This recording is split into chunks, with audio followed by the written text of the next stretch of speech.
and the big decider is still to come. Sprint is underway. For Matthew Van Der Poel, the pace still isn't high enough, becoming smaller and smaller in the distance. Ooh, that immediately has an impact. He's going to do it, and nobody can get close to his front wheel. Takes a brilliant stage victory. Who do we have here? Van Der Poel, Isaac Del Toro. Here comes Pinarello. Pedersen is coming. Sasha responds. Vingegaard. Tadej Pogacar. Evenepoel. Jasper Philipsen. It was incredibly close. What a masterclass. It's finally here. The 2026 Tour de France gets underway with a team time trial through the streets of Barcelona. The course is 19 kilometers long and features 2 short climbs near the finish. It is the first time since 2019 that a team time trial has been held in the Tour de France. Which team will claim the stage victory and the first yellow jersey?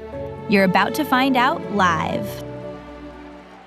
The first teams are already out on the course, but now we're witnessing the start of Netcompany Ineos. They could very well be the top favorites for today's win. With powerhouse time trialists like Tarling and Ghana in their ranks, it would be a fantastic success if they were to take both the stage victory and the first yellow jersey. And remember, this is a unique team time trial. Individual times are recorded for each rider, but the stage victory will still go to the team as a whole. We can see Decathlon on the start ramp now. They have one of the main challengers to Pogacar. Paul Sexas is only 19 years old, but he has already shown some remarkable talent. The entire cycling world is eager to see what the young Frenchman can do in his first Grand Tour. Meanwhile, Picnic Post NL becomes the first team to cross the finish line.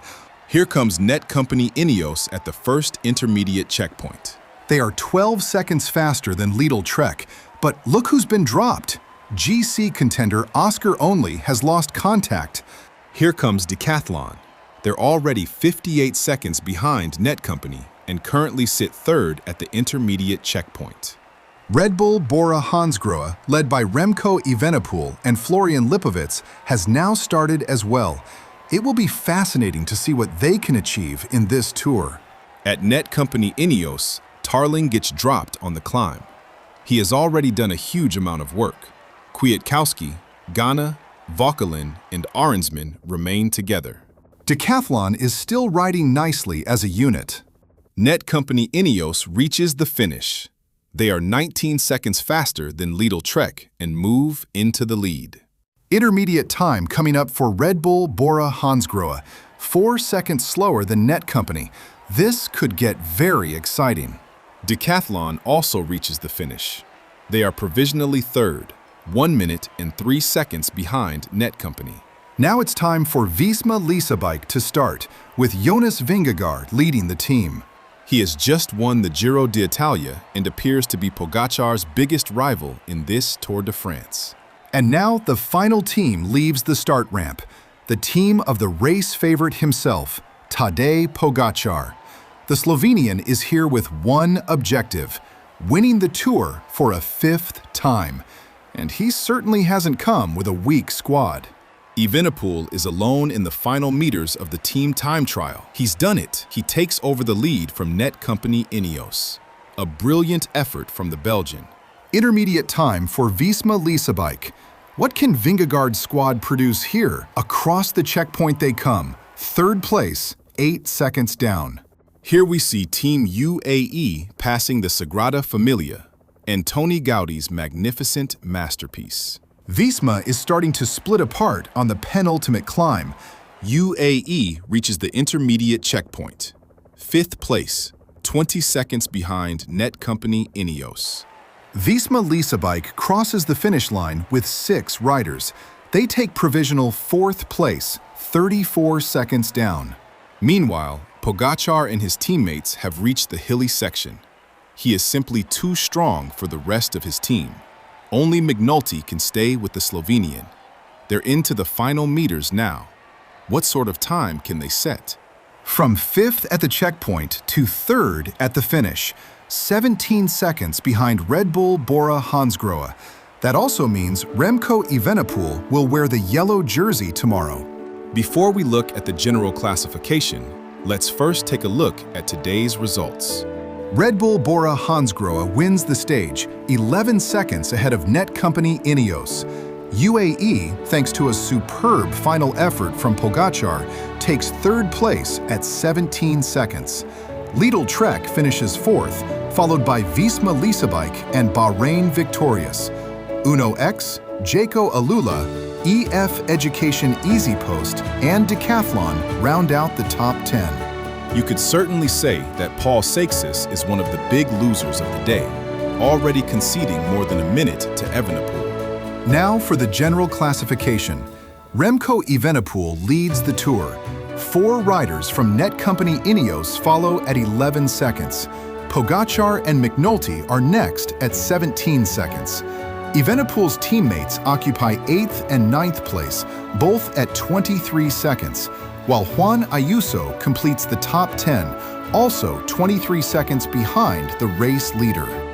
The second stage finishes at the same location as yesterday's in Barcelona. The first part of the route is relatively flat, but once the riders enter the local circuit through the streets of Barcelona, they will have to tackle several hills. This could be a perfect day for the punchers. Remco Evenepoel took the yellow jersey yesterday in the team time trial, but can he hold on to it today?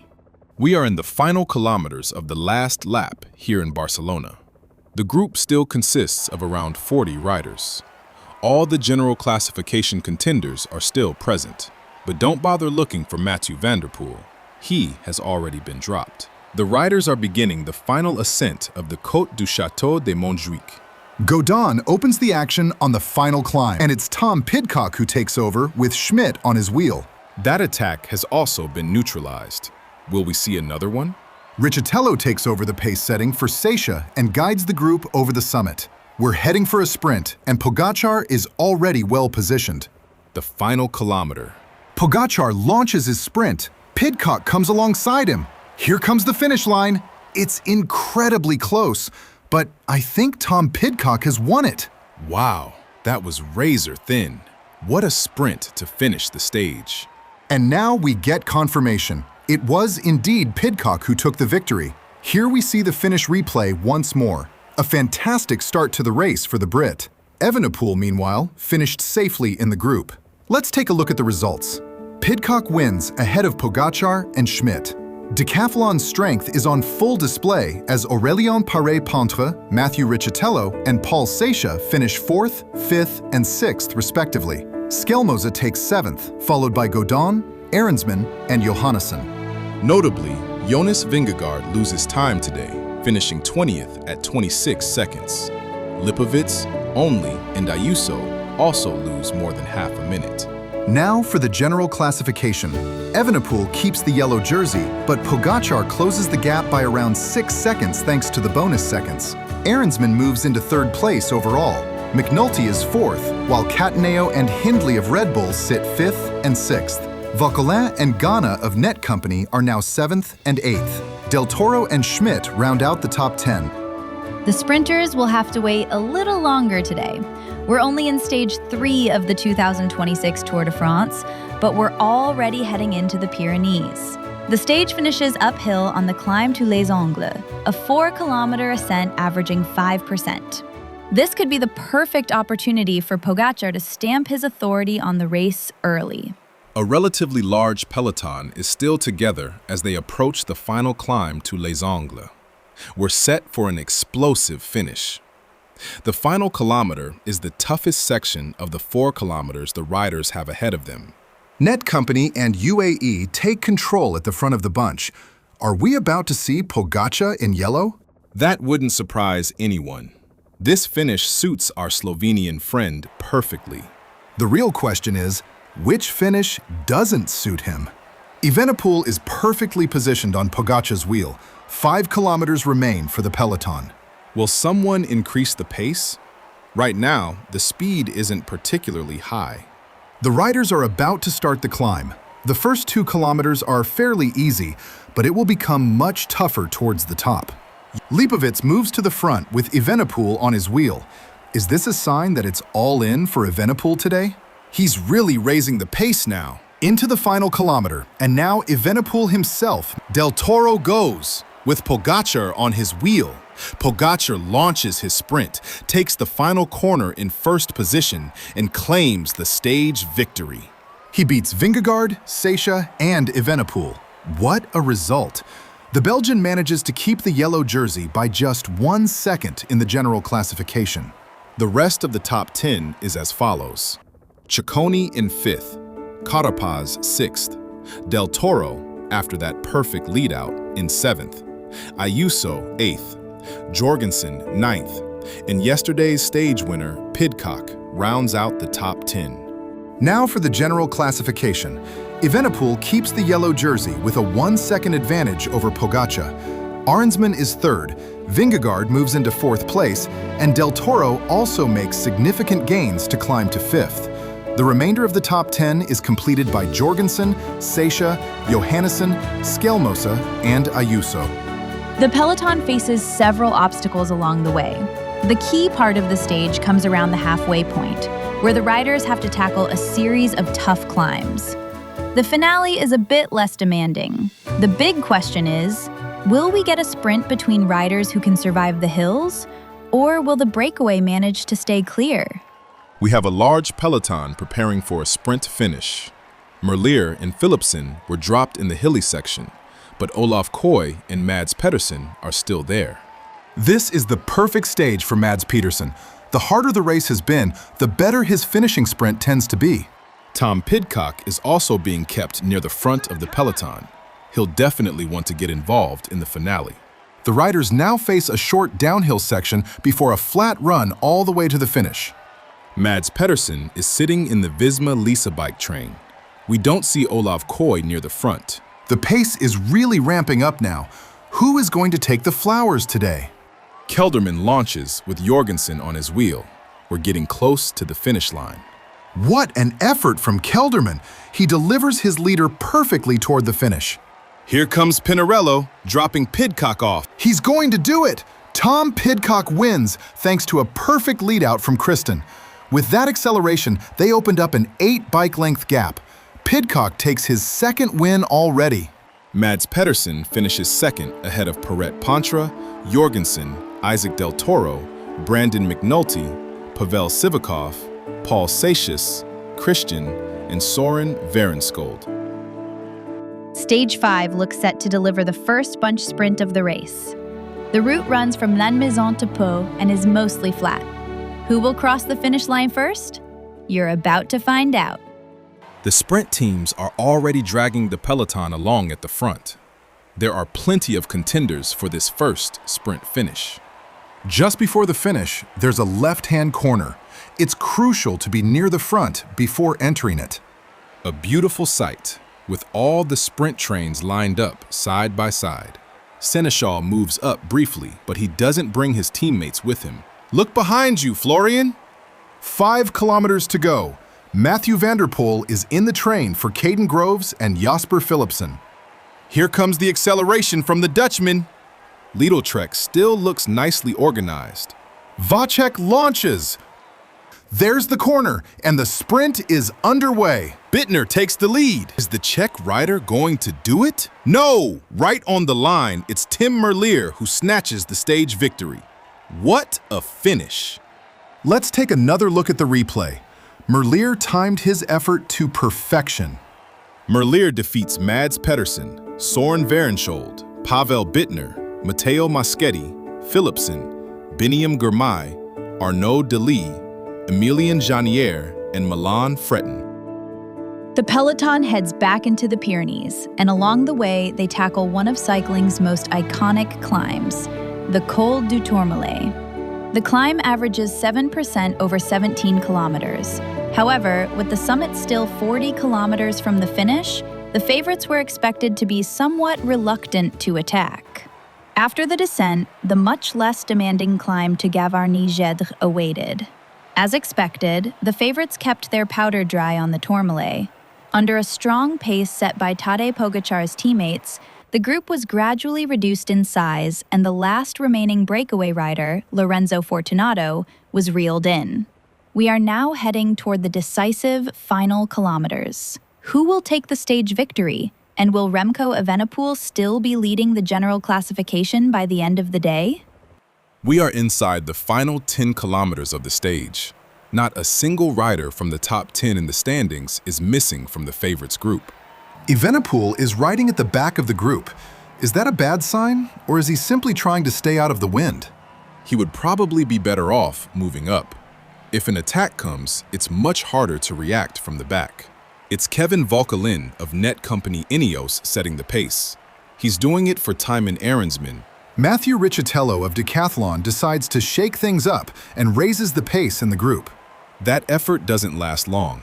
Net company quickly returns to the front as we approach the final 5 kilometers. Attack from Isaac Del Toro! Paul Seixas reacts immediately, and Evenepoel is right there as well. In fact, everyone is still there. And keep an eye on the man in green, too. Tom Pidcock has already won 2 stages and is still right in the mix. Another acceleration! Matteo Jorgensen makes his move with 2 kilometers to go. The surprising part? His own team leader isn't among them. Jonas Vingegaard is struggling behind. A bit of a mess at Visma Leasebike. Things seem to be slowing down with 1 kilometer remaining. Pidcock makes contact again, along with the rest of the group. The finish line is approaching. Hindley begins to fade, and Pogačar comes alongside. The Slovenian has sealed the double. He wins the sprint ahead of Seixas and Tobias Holland Johannesson. A strange finale. Jorgensen split the group, Vingegaard couldn't follow, yet nobody fully committed to putting him under pressure. In the end, it is the overwhelming favorite, Pogačar, who takes the stage victory. Let's take a look at the full top 10. Pogačar wins ahead of Seixas and Johannesson as mentioned. Lipovic finishes 4th, followed by Juan Ayuso. Evenepoel comes home 5th and loses the yellow jersey.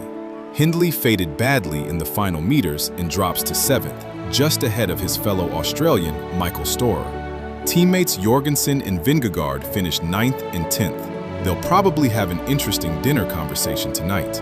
As for the general classification, we welcome Pogačar into the yellow jersey. He now leads Evenepoel by just 9 seconds. Aaronsman remains 3rd overall, with Vingegaard in 4th place. Del Toro follows in 5th. Seixas moves up to 6th, while Johannesson sits 7th. Jorgensen is 8th, Ayuso 9th, and Pidcock rounds out the top 10 in 10th place. Stage 7 is another day for the sprinters. The route takes the riders from Haguet-Mau to Bordeaux. Merlier was the fastest in the first bunch sprint, but can he take his second victory, or will someone else power their way to the win? The sprint trains are lining up for another opportunity. We can see Philipsen being kept near the front by his many teammates. On the other side of the road, it's Mads Pedersen who is perfectly positioned on the wheel of Vacek. The peloton crosses the bridge here before turning onto the finishing straight. It's a long, straight run to the line, so we should get a fair sprint. The trains of Alpecin and Lidl-Trek are battling each other for control of the front positions. It's Van der Poel who opens the sprint first. Groves takes over with Philipsen on his wheel. Merlier is on Pedersen's wheel. Here comes Philipsen's acceleration, and nobody can get close to his front wheel. Victory for Jasper Philipsen, thanks to the outstanding work of his team. Looking at the stage results, we can see that Varenskjold finished 2nd ahead of Girmay, Vandenberg, Bittner, Janier, Decline, Pedersen, Moschetti, and Merlier. The sprinters are expected to get another chance in today's flat stage. The peloton travels from Périgueux to Bergerac. Let's take a quick look at how Stage 8 unfolds. The sprint teams are ready once again, another opportunity to guide their fast man to victory. Yesterday, it was Jasper Philipsen who was delivered perfectly by his teammates. Today, he'll be hoping to do it all over again. Once again, Alpecin has plenty of riders at the front. This is becoming a very familiar sight. Every road stage so far has been decided in a bunch sprint, although some groups have been larger than others. Meanwhile, we've entered the final 5 kilometers. Mathieu van der Poel is once again ready to take over at the front. Here comes the penultimate corner of the race. Van der Poel launches the lead out. The other sprint trains follow. Less than 2 kilometers to go. Philipsen is once again delivered perfectly. He opens up his sprint. Mads Pedersen is on his right. Pedersen or Philipsen? It's Pedersen who just takes the win. Let's take another look at the sprint. It was incredibly close, but the replay confirms that Pedersen has taken the victory. Philipsen just ran out of speed before the line, while Mads Pedersen did well to hold off the fast-finishing Tim Merlier. The rest of the top 10 is as follows. Pedersen rewards the hard work of his team with the win. Merlier finishes second, and Arnaud Delis takes third. Philipsen is fourth, and Soren Varenskold fifth. Paul Pinouet, Biniam Girmay, Pavel Bittner, Jordi Mayes, and Phil Bauhaus complete the top 10. Stage 9 looks perfectly suited for a breakaway. The riders have to tackle several hills spread throughout the course. But for the general classification contenders, the stage doesn't appear difficult enough to create any major time gaps. Here's how the race has unfolded. There were several attacks in the opening kilometers as riders tried to break away from the peloton. They had to fight hard for it as no one was given any freedom. Eventually, a group of 12 riders managed to get away and now holds a lead of more than 5 minutes. The stage winner is almost certainly up the road. Let's head straight to the finale. They're about to hit a nasty little climb. I expect we'll see some action from the favorites here. It's 1.5 kilometers long with an average gradient of 7%. They're on the climb now. And there are the attacks. Several riders immediately lose contact and can't respond to the acceleration. For Mathieu van der Poel, the pace still isn't high enough. He's going solo. Jasper Stuyven has no intention of letting that happen. He gets out of the saddle and launches his own acceleration, creating another split. Richard Carapaz and Peñuela are the only riders able to follow.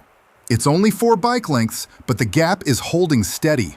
Stuyven has to sit back down. Behind the chasing trio, another group of 5 riders is working well together. They trail the leader by 28 seconds. Van der Poel is now approaching the final meters of this small hill. After the summit, the road levels off before descending into a short uphill finishing straight. Everyone is still visible in the same camera shot. Stuyven digs deep once again with another powerful turn at the front. For him, this is a golden opportunity to win a tour stage. There will be more opportunities, but this one seems to be slipping away. Van der Poel isn't going to crack now. The final kilometer begins. He has a lead of 30 seconds. This one is in the bag. Mathieu van der Poel wins Stage 9 of the Tour de France. He was the strongest rider in the breakaway. It's Jasper Stuyven who holds off Carapaz. Another group is coming in now, led by Lenny Martinez. I have to say, I expected a bit more from him today. Let's take a look at the stage results. The general classification contenders had a quiet day. Van der Poel wins by 39 seconds over Stuyven. Carapaz finishes third, Peñuela fourth, while Bilbao gains more than 5 minutes in the overall standings with 5th place. Berkmos, Romeo, Frigo, Hamilton, and Tunison complete the top 10. Stage 10 takes the riders from Aurillac to Le Lieuran. Just like yesterday, the breakaway looks to have an excellent chance of taking the stage victory. After the halfway point, the road never really flattens out. Unlike yesterday, however, the climbs are much longer and tougher, meaning the GC contenders will need to stay alert. As expected, the opening hour was filled with relentless attacks. Eventually, a group of 25 riders managed to break away from the peloton. It quickly became clear that today's winner would come from this group. The gap to the peloton begins to shrink slightly. That means Tiberi is about to lose his virtual race lead. The breakaway riders, however, have little reason to worry. With a lead of over 5 minutes, they should have enough of an advantage. We're almost at the summit of the penultimate climb. After a descent, the riders will immediately begin the next descent. The pace isn't particularly high. 4 dropped riders make it back to the front group, bringing the breakaway back up to 23 riders. Some dangerous names in the group include Lenny Martinez, Carapaz, Uijtdebroeks, O'Connor, and Schmidt. My personal favorite, though, is Ben Healy. He's built for stages like this. Jonas Vingegaard attacks! He goes early, and there's no immediate response from his rivals. A surprising moment to launch an attack, but he also needs to make up time. Net Company and UAE both send a rider to lead the chase. Here comes Tadej Pogačar. Attacking is in his nature. He immediately drops Vingegaard and crests the climb first. Still no response from Seixas or Evenepoel. They're letting their teammates do the work. Meanwhile, absolutely nothing has happened in the breakaway. The pace remains surprisingly relaxed. They've lost 3 minutes over the last few kilometers because they simply aren't pushing on. With one climb remaining, this could still become a very exciting finish. Here comes Jonas Vingegaard. On a flatter section, the Dane has managed to bridge back across to Pogačar. He immediately takes a turn at the front as the two try to stay away together. According to Race Radio, the group containing Seixas is around 20 seconds behind. The breakaway riders begin the Col du Font de Serre. It's no longer the toughest climb of the day, 5 kilometers at an average gradient of 5%. Vingegaard and Pogačar are being reeled back in. Will we see another attack, or will another GC contender make a move? They had to fight for every meter, but the pair has finally been caught. The breakaway is still rotating smoothly. Are they really going to ride all the way to a sprint? Ben O'Connor heard you. Under the 5 kilometers to go banner, he launches his attack. The others respond, but Coulset can't follow. O'Connor has opened up a few bike lengths. He's almost at the top of the climb. The gap keeps growing. This is looking very promising. He reaches the summit, and now it's all downhill. The finishing straight rises slightly, but that shouldn't be enough to stop him. Back in the favorites group, everything remains calm.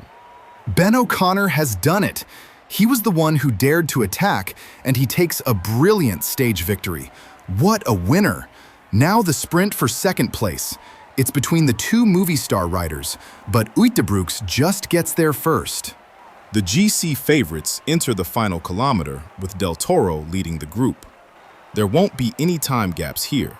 The only rider missing is Carlos Rodriguez, who started the day 10th overall. Everyone else is safely together at the finish. O'Connor wins the stage ahead of Uijtdebroeks, Rubio, Baudin, Martinez, Scaroni, Landa, Buitrago, Fortunato, and Jegat. Nothing seemed to stand in the way of a bunch sprint on the stage from Vichy to Nevers.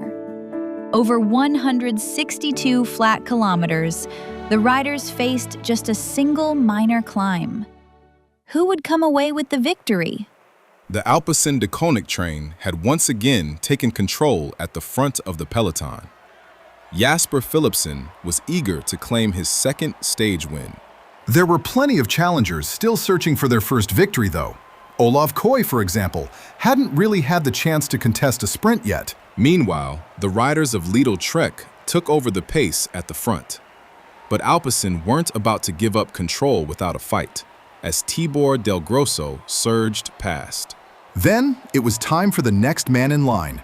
Matthew van der Poel launched the lead-out and cranked up the speed. But Søren Kragh Andersen isn't giving up. Now, it's Vacek taking over. Into the final straight. Pedersen is coming. So are Jordi Meus and Philipsen. But neither of them win. Søren Varenskjold times his sprint to perfection and stuns his rivals. The Norwegian launched his sprint at exactly the right moment, catching everyone by surprise. Philipsen had to settle for second, with Pedersen taking third. Matteo Moschetti finished fourth, Phil Bauhaus fifth, Tim Merlier sixth, Paul Pinhoet seventh, Pavel Bittner eighth, Milan Fretten ninth, and Koy rounded out the top 10. Stage 12 begins at the Circuit de Nevers-Magny-Cours, with the finish in Chalon-sur-Saône. Although the route features a few more rolling hills than yesterday, it's still expected to end in a bunch sprint. The sprint trains are once again lining up at the front of the peloton, and for good reason. The stages to come are much tougher, with the sprinters unlikely to get another real opportunity until stage 17. That could even be their final chance, considering the final stage in Paris includes the iconic Montmartre climb. As expected, Jasper Philipsen's teammates are back on the front. The Belgian arguably has the strongest lead-out train in the race, and it already helped him to one-stage victory. Lidl Trek aren't far behind, though. The pace is already incredibly high as the sprint begins to unfold. Mathieu van der Poel delivers another outstanding lead-out. Now it's Caden Grove's turn to take over. Philipsen is delivered perfectly. Can he finish the job again? Pedersen is coming, but no! Philipsen is the strongest and claims his second stage win. Once again, his team deserves plenty of credit for the lead-out, but Philipsen still had the strength to hold off the rest in the final meters. Let's take a look at the results. Philipsen takes the victory ahead of Tim Merlier, while Arnaud Delis completes an all-Belgian podium in third. Mads Pedersen finishes fourth, Marijn Vandenberg fifth, Olav Koy sixth, Biniam Girmay seventh, Max Cantor eighth, Milan Freten ninth, and Paul Penaway rounds out the top 10. In stage 13, from Dole to Belfort, the decisive part of the route comes near the finish. That's where the riders tackle the Ballon d'Alsace, a climb of 9 kilometers at an average gradient of 7%. The summit is 29 kilometers from the finish, with the remaining kilometers either downhill or flat. Although it was expected beforehand that the peloton would allow the breakaway plenty of freedom, that wasn't how things played out. The peloton kept the breakaway on a short leash and rode a hard pace up the final climb, catching the 5 remaining escapees. However, fresh attacks soon followed. Stork, Gaudu, and Buitrago went on the offensive. Stork was caught just before the summit, but Buitrago and Gaudu are still out in front of the peloton. Gaudu and Buitrago are still working well together. They still have a lead of around 40 seconds over the peloton. Quite a few sprinters have survived in the peloton. Philipsen, Merlier, and Varenskjold have all made it over the climb. Unlike on the flat stages, Philipsen is completely on his own today, with no lead-out train to rely on. The peloton is now closing in on the leading duo very quickly. It really looks like we're heading for a sprint. The pace is absolutely skyrocketing now. It's costing the breakaway their advantage. It's Mauro Schmid sitting on Look Matthew. at what's happening here. Dries de Bont is going so fast that the 3 of them have broken away. Jaco is on the verge of something special. We're going to see a Jaco 1-2. What a masterclass. Schmid crosses the line first. Jaco had everything perfectly under control. The other sprinters were completely caught by surprise. Now let's take a look at the results. Schmid and Matthews finish first and second. Varenskjold is third at 9 seconds, Pidcock is fourth, Philipsen fifth, Skelmos is sixth, Janier seventh, and Jorgensen finishes eighth, while also taking a few bonus seconds on his rivals. Pere Pentra is ninth at 20 seconds, and Girmay rounds out the top 10. In stage 14, it's once again time for the general classification riders to take center stage. Over the past few days, they've been able to stay relatively quiet, but with today's finish atop the Col du Hague, that won't be possible. The climb is 11 kilometers long at an average gradient of 7%, with ramps reaching as high as 15%. A large group managed to break away from the peloton during the stage. On the final climb, 8 riders have separated themselves from the rest. The peloton follows at 2 minutes and 30 seconds. 5 kilometers remain until the summit. After the top, there's still a plateau leading to the finish. In the favorites group, it's UAE setting the pace. Ben O'Connor is still there. He already claimed a stage win and once again has a great chance today. Lenny Martinez looks like his biggest challenger. We're now waiting for an attack, both in the breakaway and among the favorites.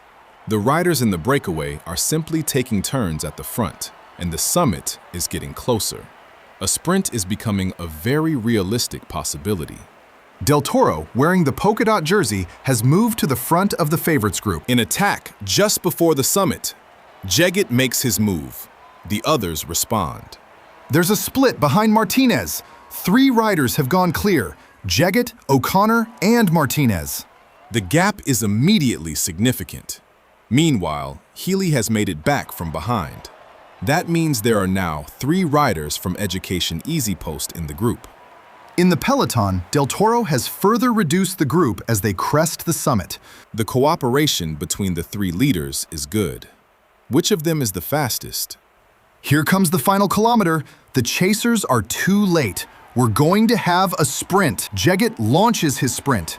Martinez tries to come around, but he can't get past. Jeggett takes the win. What a ride from the front! Martinez finishes second, while O'Connor was no longer really in contention and comes home third. Now our attention turns to the favorites group. There's still a sprint in the final kilometer. Vingegaard catches Pogačar by surprise and wins the sprint from the favorites group. Let's take a look at today's results. Jeggett wins ahead of his compatriot Martinez, with O'Connor in third. Romo is fourth, Steinhauser fifth, Healy sixth, Harper seventh, Zimmerman eighth, Baudin ninth, and Carapaz rounds out the top 10. Now for the general classification. Pogačar remains in the lead, followed by Evenepoel at 9 seconds. Vingegaard is third at around 1 minute. Jorgensen is fourth at 1 minute and 6 seconds. Del Toro is fifth at 1 minute and 12 seconds. Seixas is 1 second further back at 1 minute and 13 seconds. Ayuso is seventh, Lipovitz eighth, only ninth, and Ahrensman is the big loser of the day in 10th after losing 2 minutes.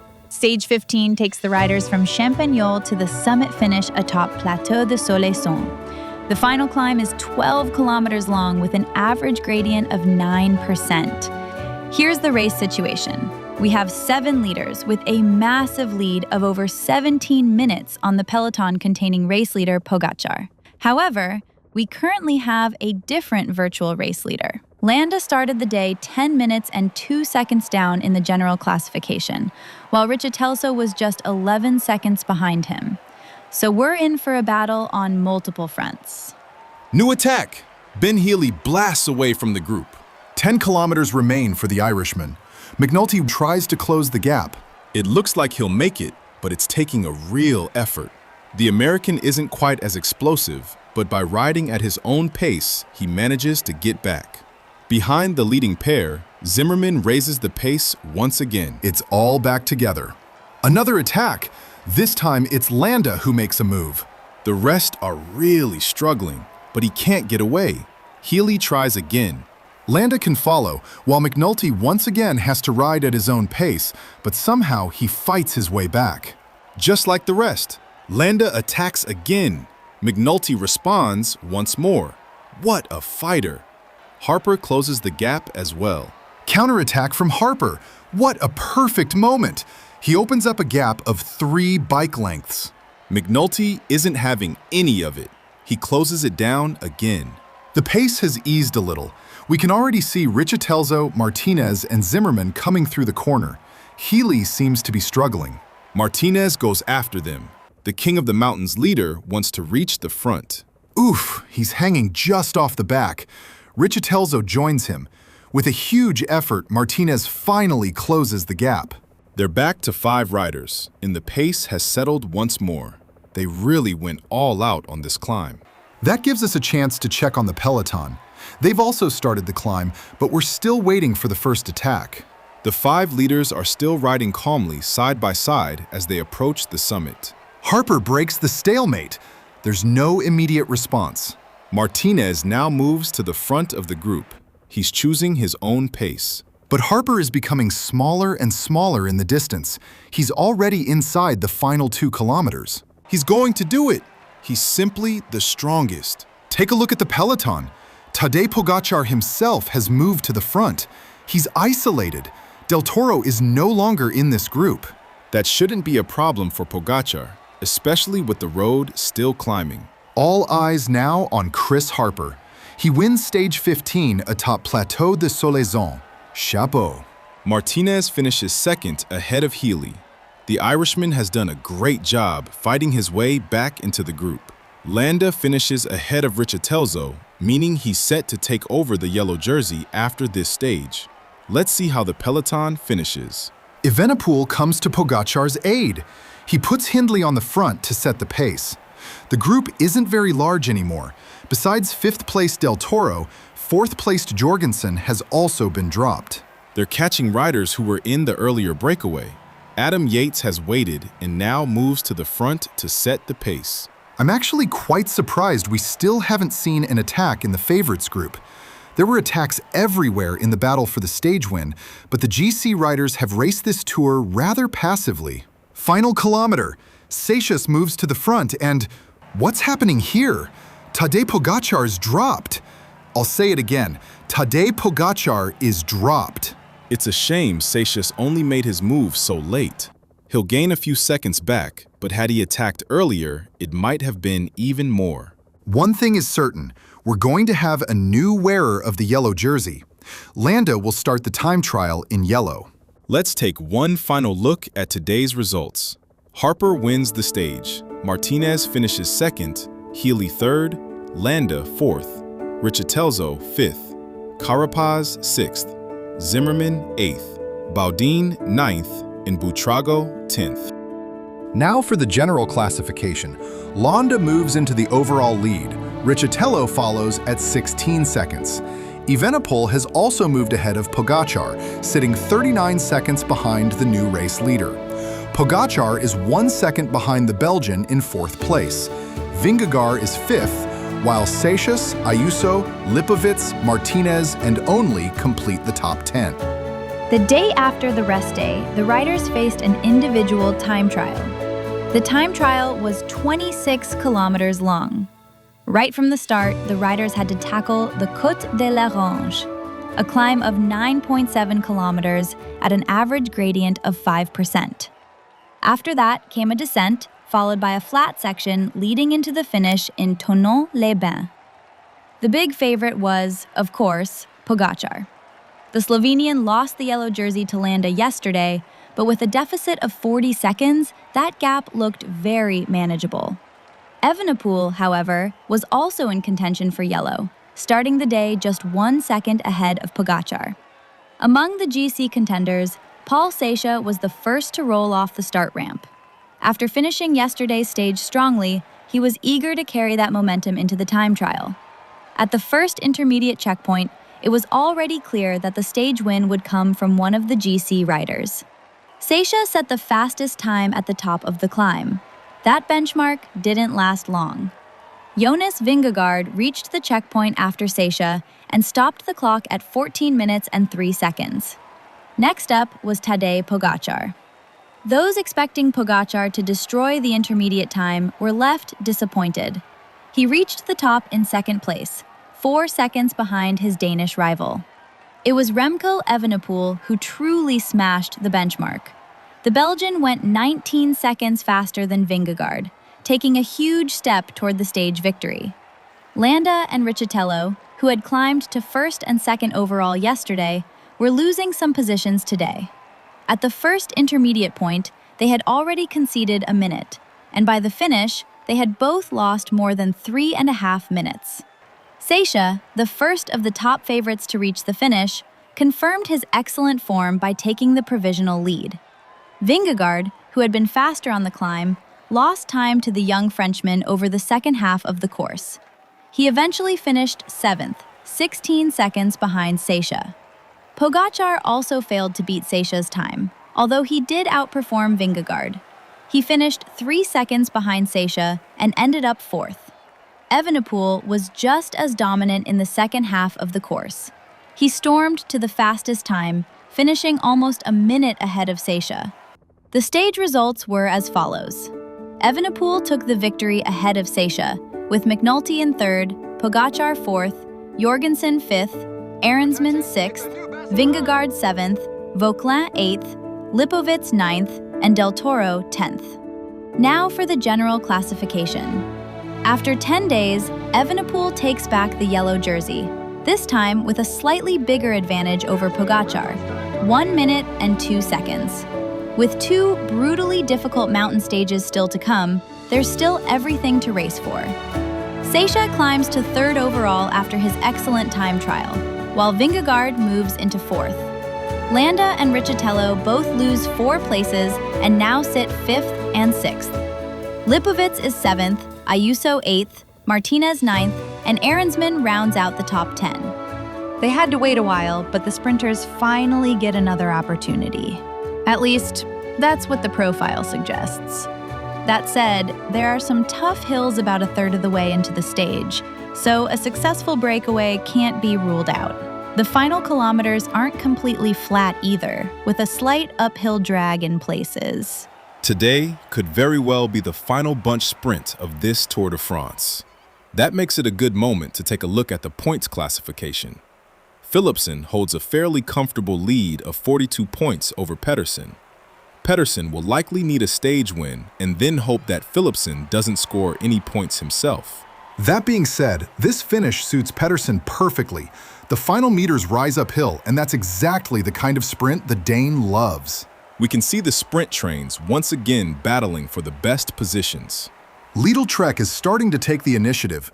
NSN is also getting into position to lead out Girmay. I can see Van de Poel and Groves, but I don't see Philipsen on Groves' wheel. Krog Andersen opens the sprint. Vacek is ready with Mads Pedersen on his wheel. Pedersen is in the perfect position. Vacek launches Pedersen. Pedersen goes for it. A textbook sprint victory. He even beats Philipsen. I'm not sure where Philipsen came from in those final meters. If we do get another sprint in Paris, the battle for the green jersey could become very interesting. The results? Pedersen takes his second stage win ahead of Philipsen and Varenskold. Girmay finishes 4th, Merlier 5th, Delis 6th, Janier 7th, Vacek rewards his excellent leadout with 8th place, Mozzato is 9th, and Vernon rounds out the top 10. Stage 18 featured plenty of obstacles along the way. However, the truly brutal climbs are saved for the next 2 days. This looks like the perfect opportunity for a breakaway to succeed. The finish is atop Orsières Merlet, an 11-kilometer climb averaging 5.8%. We're about to start the final climb. The 4 leaders are likely to be caught very soon. Their advantage has dropped below 1 minute. Are we about to see the GC contenders battle it out for the stage win? Or will someone from the second tier make the difference? Utebrooks isn't ready to give up at the front. He launches another attack. And it works! He rides away from the other 3. Does he still have enough left to pull off a surprise? The move doesn't last long. Van Eetvelt closes the gap again. Del Toro has moved to the front of the peloton. He catches the breakaway. Or maybe not. Utebrooks and Hamilton give it one more try. But this all looks like delaying the inevitable. And that's exactly what it is. The two come together but refuse to work with each other, and the peloton soon catches them once again. So what happens next? Del Toro keeps driving the pace. I'm expecting something from Pogačar. The Slovenian has to make up time in the general classification. Del Toro's work is done. He's done his job. It's now Sepp Kuss who takes over at the front. Ooh, that immediately has an impact. 10th placed Tymon Ahrensman is dropped. So is Riccitello, who started the day 6th overall. Jorgensen now takes over with less than 4 kilometers to go. It looks like we're heading for an uphill sprint. Let's be honest though, the next 2 stages are brutally hard. That's where the GC contenders will really have to make the difference. As we're saying that, Pogačar, Seiša, and Evenepoel have all moved to the front. Is this a sign of what's to come? For now, it's mainly about holding position and avoiding being caught out. Seiša is setting a serious pace, with Vingegaard and Pogačar right on his wheel. What a pace indeed! Vingegaard can't hold it! Oh wow! The sprint begins now! Pogačar's acceleration is simply unmatched. He powers to the stage, win with ease, and takes a few seconds back on Evenepoel's lead. Seiša looked very strong, but he simply isn't as explosive as the Slovenian. Vingegaard is still having a disappointing tour. 4th place is certainly not where he belongs. Let's take a look at the results. Pogačar wins ahead of Evenepoel and Seiša. Ayuso also had a strong day and finished 4th. Only is 5th, Johannesson 6th, Vingegaard loses 42 seconds in 7th. Pidcock finishes 8th, Martinez 9th, and O'Connor rounds out the top 10. Here's how the general classification now stands. Evenepoel now leads Pogačar by 55 seconds. Seiša is 3rd at 1 minute and 56 seconds. Vingegaard is 4th at 2 minutes and 42 seconds. Ayuso climbs 3 places into 5th at 4 minutes and 7 seconds. Martinez is now 6th at 6 minutes and 5 seconds. Landa is 7th at 6 minutes and 16 seconds. Lipovitz 8th at 6 minutes and 23 seconds. Only 9th at 6 minutes and 58 seconds, and Ahrensman completes the top 10 at 7 minutes and 49 seconds. The grand finale of this Tour de France is getting closer. Today, the riders face the first of 2 summit finishes on Alpe d'Huez. The rest of the stage is anything but flat. Here's the race situation. We have 10 riders out in front of the peloton with an advantage of 3 minutes and 40 seconds. We're about to begin. The climb up Alpe d'Huez, 14 kilometers at an average gradient of 8%. There are some very interesting names in the breakaway. Del Toro, Jorgensen, Pidcock, Riccitello, O'Connor, and Hindley. The question is whether riders like Hindley, Riccitello, Del Toro, and Jorgensen are going all in for the stage win, or if they're simply satellites waiting for their team leaders. Del Toro shakes things up. Jorgensen immediately follows his wheel, while the rest are left with a gap. Ooh, Jorgensen is cracking too! Del Toro has already dropped his fellow breakaway riders. I think we have our answer. He's going for the stage win. Jorgensen isn't completely gone yet. He's hanging on about 4 bike lengths behind. Surprisingly, things are very calm in the peloton. It's the Tudor riders setting the pace. Pogačar does realize he still needs to take back the yellow jersey, right? Very remarkable indeed. Up front, we have a fascinating duel between Jorgensen and Del Toro, while Riccitello isn't too far behind either.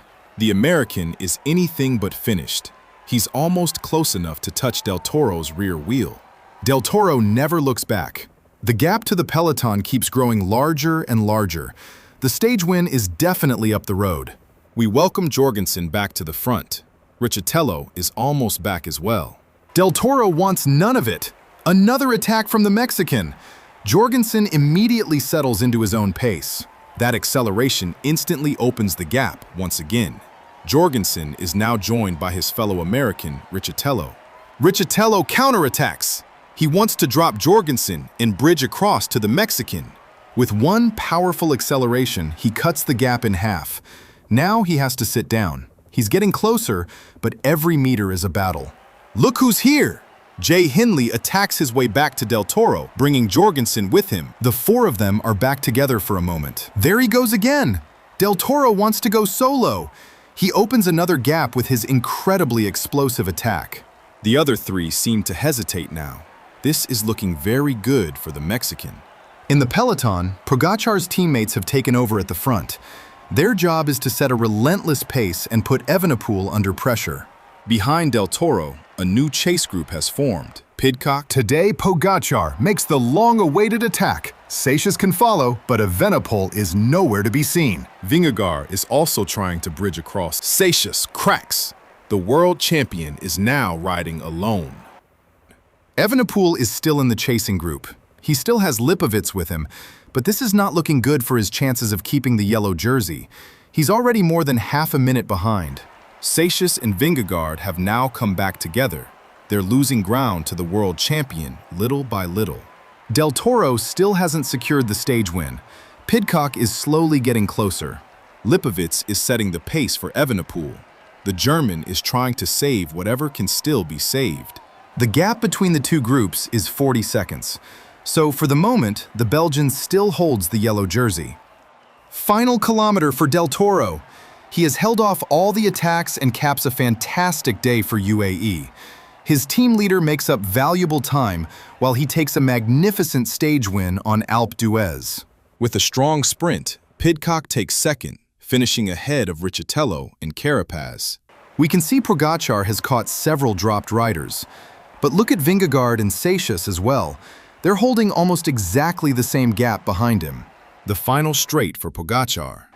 There goes Evenepoel, giving absolutely everything to defend the yellow jersey. Thanks to this incredible effort, he manages to hold on to yellow, for now. But Pogačar is far from finished. Now for the stage results. Del Toro wins ahead of Pidcock, Riccitello, Carapaz, Skelmoza, Pogačar, Jorgensen, O'Connor, Hindley, and Vingegaard. Now let's take a look at the general classification. Evenepoel will start tomorrow with a 24-second lead over Pogačar. Seixas sits third at 1 minute and 41 seconds. Vingegaard is still within reach of the podium at 2 minutes and 27 seconds. Ayuso is fifth at 5 minutes and 20 seconds. Riccitello gains valuable time thanks to his breakaway and climbs to sixth at at 6 minutes and 3 seconds. Only is 7th at 6 minutes and 58 seconds. Pidcock is 8th at 7 minutes and 6 seconds. Martinez is 9th at 7 minutes and 11 seconds. And Lipowitz rounds out the top 10 at 7 minutes and 18 seconds. Without a doubt, this is the queen stage of the 2026 Tour. The riders face a relentless up-and-down route featuring the climbs of the Col de la Croix de Fer, Télégraphe, Col du Galibier, Col de Sarenne, before finishing, just like yesterday, on Alpe d'Huez.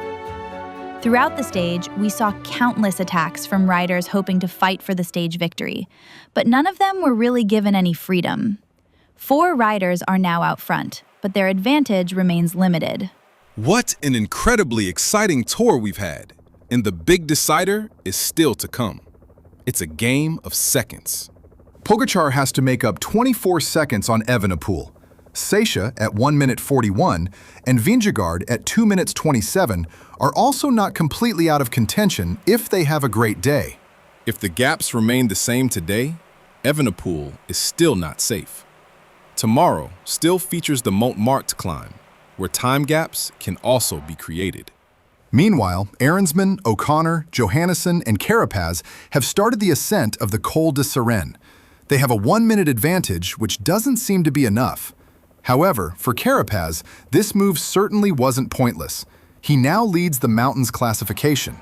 Mathematically, he could still lose the jersey, but he currently has a 20-point advantage over O'Connor, and there are still 25 points available today.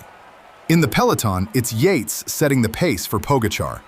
The peloton consists of around 30 riders, with the entire top 10 still present. The Col de Sarenne is an ore category climb, measuring 13 kilometers at an average gradient of 7.3%. There are ramps of up to 14% just before the summit. The first half of the climb has a few easier sections, but that's certainly not the case in the second half. The peloton looks set to catch the 4 escapees, but just before they were reeled in, Johannesson attacks again. Aaronsman hesitated for a moment before deciding to follow. It's only delaying the inevitable. Carapaz digs deep one last time. That was his final effort of the day, because here comes the favorites group. Toulet is setting the pace for Visma. 20 kilometers to go, and 5 kilometers remain to the summit. The road is getting narrower, just like the chances of making the difference. Here comes Del Toro to the front. Is he about to do the lead out for Pogačar? If Evenepoel can stay with Pogačar over the top of the climb, he'll have a great chance. The kilometers leading to Alpe. Who do we have here? Pogačar. He's on a mission. Seicha immediately jumps on the wheel, only wants to go as well. But what about Evenepoel? They decide to let Lipowitz set the pace instead of trying to follow the attack. Vingegaard also stays seated. Pogačar attacks again. He wants to go solo. Only cracks, but Seicha is still glued to his wheel. They both have to sit down. Evenepoel is in trouble. He can't follow Vingegaard's pace. Lipowitz is still with him. A great effort by Vingegaard. He closes the gap to Pogačar and Seicha. Only also makes it back. He could make some serious gains in the general classification. Looking at the virtual standings, Pogačar is in the yellow jersey. Look at Lipowitz. He's giving everything for his leader. They're back! They're back! Nobody takes over from Pogačar, and the Slovenian decides that's enough. So he goes again, but this time Evenepoel follows him. What a finale. Oof, Seicha isn't with them. He chooses to ride his own pace. Evenepoel doesn't look particularly fresh anymore. Pogačar, on the other hand, still looks comfortable. Seicha and Ayuso rejoin the front just before the descent. What do you expect from the final climb?